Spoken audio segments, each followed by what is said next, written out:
అదే RTV app వార్తల్ని క్షణాల్లో చదివే అవకాశం ఉంటుంది. ఒక న్యూస్ పేపర్, ఒక టెలివిజన్ ఛానల్ మీ చేతుల్లో ఎప్పుడూ ఉంటాయి. ఇప్పుడు ప్రవేశపెట్టడం జరిగిందండి. జమిలీ ఎన్నికలకు సంబంధించి బిల్లును ప్రవేశపెట్టడం జరిగింది. దాన్ని జేపీసీ జాయింట్ పార్లమెంటరీ కమిటీకి దాన్ని రెఫర్ చేయడం జరిగింది. ఇది కేవలం ఏదో ఒక పార్టీ తీసుకునేటువంటి నిర్ణయం కాదు.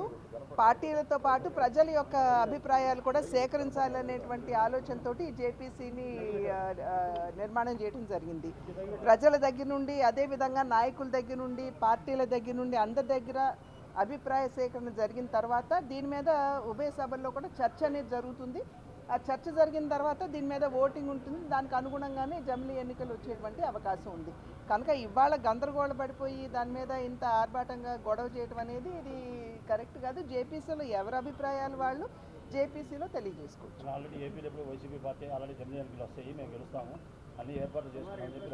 ఒకళ్ళ అభిప్రాయాల మీద నేను స్పందించవలసినటువంటి అవసరం నాకు లేదు. జేపీసీకి ప్రతి పొలిటికల్ పార్టీ, ప్రతి రాజకీయ నాయకుడు కూడా వారి అభిప్రాయాలు జేపీసీకి తెలియజేయచ్చు.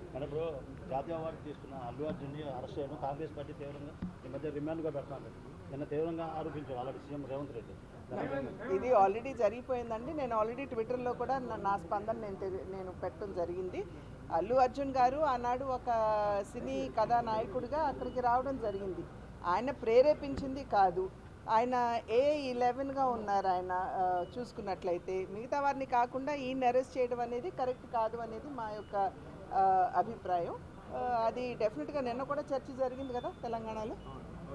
మరిన్ని వీడియోస్ కోసం ఛానల్ ని సబ్స్క్రైబ్ చేయండి. లేటెస్ట్ అప్డేట్స్ కోసం వాట్సాప్ ఛానల్ ని ఫాలో అవ్వండి. ఆ లింక్ డిస్క్రిప్షన్ లో ఉంది.